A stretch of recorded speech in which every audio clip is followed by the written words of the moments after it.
श्री स्वामी समर्थ जय जय स्वामी समर्थ स्वामींचं नाव घेऊन मी आजच्या ह्या नवीन व्हिडिओला सुरुवात करते. 17 मे पासून अधिक मासाला सुरुवात ही झालेली आहे. अधिक मासामध्ये अनेक शुभयोग जुळून येत आहेत आणि यंदा 19 मे 2026 म्हणजेच मंगळवारी आली आहे विनायक चतुर्थी. विनायक चतुर्थीला अंगारक योग जुळून येत आहे. अंगारकी विनायक चतुर्थी हा योग वारंवार येत नाही. विनायक चतुर्थी मंगळवारी आली की तिला अंगारक योग असलेली चतुर्थी म्हणतात. अंगारक म्हणजे मंगळ ग्रह जो निखाऱ्यासारखा लाल भडक दिसतो. त्याने भारद्वाज ऋषींकडून गणेश मंत्र घेतला आणि गणरायाची उपासना केली. त्याच्या उपासनेने प्रसन्न होऊन बाप्पांनी त्याला आशीर्वाद दिला की माझ्या जन्माची तिथी चतुर्थी होती, म्हणून मंगळवारी येणारी चतुर्थी तुझ्या नावाने अर्थात अंगारकी चतुर्थी म्हणून ओळखली जाईल. अमंगळ समजल्या जाणाऱ्या मंगळ ग्रहाला ज्या वरद विनायकाने पावन केले त्या विनायकाने आपलाही उद्धार करावा, या हेतूने अंगारकी चतुर्थीचे व्रत हे केले जाते. वर्षभरातील सर्व चतुर्थी व्रत केल्याचे फळ मिळते. शिवाय मंगळ ग्रहाची आणि खुद्द गणरायाची आपल्यावर कृपादृष्टी होते. गणपती बुद्धीचे देवता आहेत. गणपती हे वैश्विक देवता आहेत. गणेश ही प्रेरणा देणारी देवता आहे. विविध कलांच्या आविष्काराने सर्वांशी खुला संवाद साधणारे आणि सर्वांना आपलेसे वाटणारे हे दैवत पराक्रमी असले तरी कोपिष्ट नाही, तेजस्वी असले तरी तापहीन असे हे दैवत. यामुळेच दैवत्व असलेला गणपती जवळचा आणि आपला वाटतो. कोणत्याही शुभ कार्याची सुरुवात, नवीन कामाचे प्रारंभ प्रथमेश विघ्नहर्ता गणपती बाप्पांच्या पूजनाने केली जाते. चतुर्थीचे व्रत केल्यास कोणतेही संकट येत नाही अथवा संकट आले त्याचे निवारण होते अशी मान्यता आहे. माता आपल्या मुलांच्या उज्ज्वल भविष्यासाठी, पतीच्या दीर्घायुष्यासाठी हे व्रत आवर्जून करतात. धार्मिक दृष्ट्या हा दिवस अतिशय पवित्र असल्यामुळे या दिवशी काही प्रभावी उपायाने सेवा देखील केल्या जातात. आणि म्हणूनच विनायक चतुर्थीच्या दिवशी तुम्ही व्रत नाही केलं तरीही चालेल, पण करा. 11 तांदळाच्या दाण्यांचा अत्यंत प्रभावी उपाय. हा उपाय केल्यामुळे आपलं 7 पिढ्यांचं दारिद्र्य तर नष्ट होणारच आहे, पण आपल्याला सर्व कामामध्ये यश प्राप्त होणार आहे. आपली कितीही कठीणातील कठीण इच्छा ही साक्षात गणपती बाप्पा पूर्ण करणार आहे. तर तो हा 11 तांदळाचा उपाय कसा करायचा आहे, कोणत्या वेळेत करायचं आहे, त्याबद्दल सविस्तर आणि महत्त्वाची अशी माहिती मी तुम्हाला या व्हिडिओमध्ये देणार आहे. तो व्हिडिओ पूर्ण पहा आणि जर तुम्ही माझ्या चॅनलवर नवीन असतील तर चॅनलला सबस्क्राईब करा आणि शेजारी बेल आयकन सुद्धा प्रेस करा, जेणेकरून तुम्हाला माझ्या नवनवीन व्हिडिओचं नोटिफिकेशन मिळत राहील आणि तुम्ही एक पण व्हिडिओ मिस करणार नाही.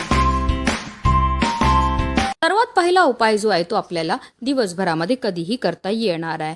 ज्या मुलींचा विवाह जुळण्यामध्ये समस्या येत असेल, कुंडलीमध्ये मंगळ दोष असेल, विवाह जुळण्याचे योग हे जुळून येत नसतील किंवा जुळलेला विवाह तुटून जातो, विवाहामध्ये विलंब, त्या मुलींनी आवर्जून हा उपाय स्वतः करू शकतात किंवा त्या मुलींकरता हा उपाय त्यांच्या आई वडिलांनी केला तरीही चालणार आहे.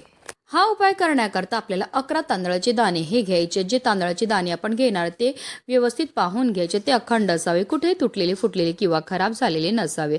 आता एक प्लेट घ्या, त्यामध्ये 11 तांदळाचे दाणे आपल्याला ठेवायचे. त्या तांदळावर आपल्याला थोडीशी हळद आणि कुंकू टाकून त्या तांदळाच्या दाण्यांना आपल्याला थोडंसं लाल आणि पिवळं करून घ्यायचं. अर्थात काय तर आपल्याला अक्षता ह्या तयार करून घ्यायच्या आहेत. आता या 11 अक्षता आपल्याला घेऊन जायचं 11 लोकांच्या घरी.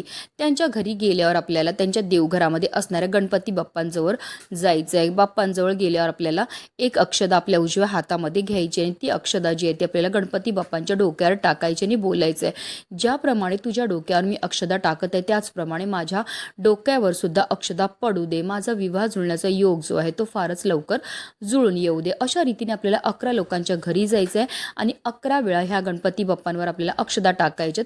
अशा रीतीने आपल्याला हा उपाय जो आहे तो करायचा आहे. आता जर काही कारणास्तव तुम्हाला 11 लोकांच्या घरी जाऊन हा उपाय करणं शक्य नसेल तर तुम्ही 11 गणपती बाप्पांच्या मंदिरामध्ये जाऊन हा उपाय जो आहे तो करू शकतात। याच पद्धतीने आपल्याला मंदिरामध्ये ह्या अक्षता घेऊन जायचं आहे। सर्वप्रथम गणपती बाप्पांसमोर आपल्याला दिवा हा प्रज्वलित करून घ्यायचा आहे। गणपती बाप्पांना आपल्याला हळद कुंकू लावून घ्यायचं आहे।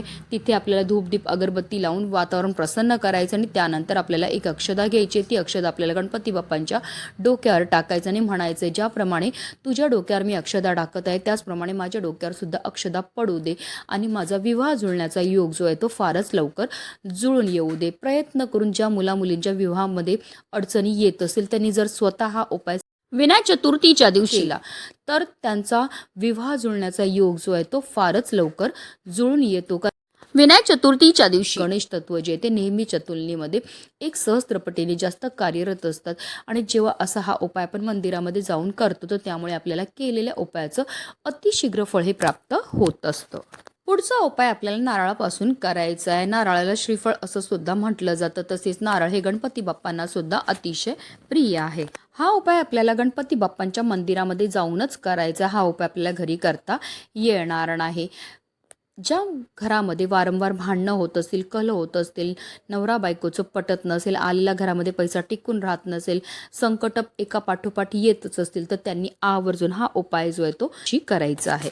हा उपाय करण्याकरता आपल्याला एक नारळ हा घ्यायचा, जो नारळ आपण घेणार त्यामध्ये पाणी असणं गरजेचं आहे। तसेच हा नारळ नवीनच असावा। अगोदर पूजेमध्ये वापरलेला नारळ आपल्याला या उपायामध्ये घेता येणार नाही। आता हा नारळ घ्यायचा, त्या नारळावर आपल्याला 21 दुर्वांची जुडी ठेवायची आहे। एक लाल जास्वंदीचं फूल सुद्धा ठेवायचं। तसेच आपल्या यथाशक्तीप्रमाणे आपल्याला दक्षिणा सुद्धा ठेवायची। तुम्ही 11 रुपये, 21 रुपये, 51 रुपये कितीही रुपये हे ठेवू शकता। त्याचबरोबर त्या नारळावर आपल्याला एक लाल कलाव्याचा धागा सुद्धा ठेवायचा आणि असा हा नारळ घेऊन जायचा आपल्याला आपल्या घराजवळ असणाऱ्या गणपती बाप्पांच्या मंदिरामध्ये। आता मंदिरामध्ये गेल्यावर सर्वप्रथम आपल्याला गणपती बाप्पांसमोर दिवा प्रज्वलित करून घ्यायचा। गणपती बाप्पांना हळद कुंकू अक्षदा धूप दीप अगरबत्ती दाखवून घ्यायची। गोडाचा नैवेद्य सुद्धा अर्पण करून घ्यायचं। त्यानंतर जो आपण नारळ घेऊन गेले त्याची शेंडी जी आहे ती आपल्याला गणपती बाप्पांच्या दिशेने ठेवायची। त्या नारळावर आपल्याला 21 दुर्वांची जुडी ठेवायची, एक लाल जास्वंदीचं फूल ठेवायचं, यथाशक्तीप्रमाणे दक्षिणा ठेवायची, तसेच आपल्याला एक लाल कलाव्याचा धागा सुद्धा ठेवायचा आहे।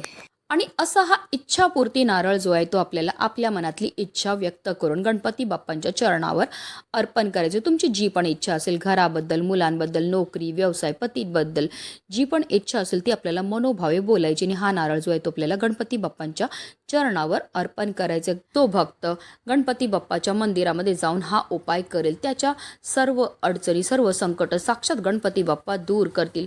त्याचं 7 पिढ्यांचं दारिद्र्य नष्ट होऊन कितीही कठीणातील कठीण इच्छा ही साक्षात गणपती बाप्पा पूर्ण करणार आहेत। म्हणूनच व्हिडिओ जास्तीत जास्त लोकांपर्यंत शेअर करा, जेणेकरून प्रत्येकाच्या आयुष्याचं कल्याण हो हीच मनामध्ये इच्छा।